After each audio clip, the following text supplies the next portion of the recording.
Ayan. Paggamit ito guys, huwag nyo itututok mabuti. Kasi baka mag-backfire yung apoy. Ayan. Tapos yung hawak, sa ilalim po ang hawak ng torch, ng butane pala, sorry.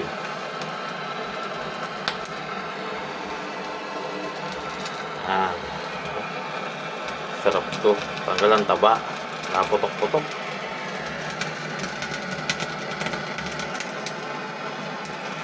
Kita nyo yan? Huwag nyo itututok mabuti guys. Nagbabackfire. Kita nyo taba oh.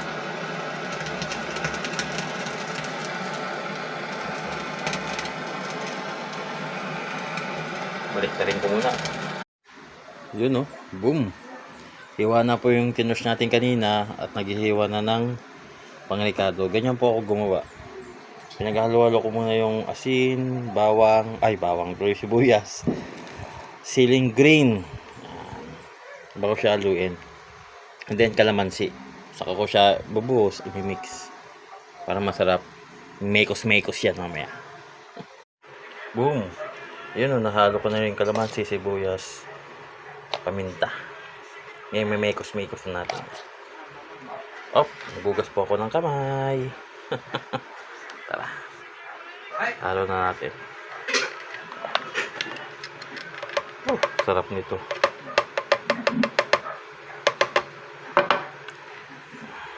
Hugas po ng kamay Yan.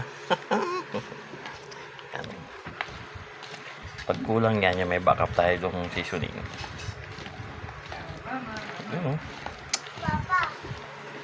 Sarap nito.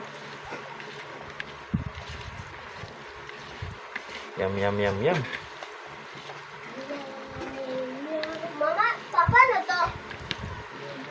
Patatas. Anak ko, kinausap ako. Goods. Kuha ka lang doon. Haba-haba ng proseso. Matapos din. Isa lang kababagsakan mo sa tiyan. Pulutan is done. Kampay.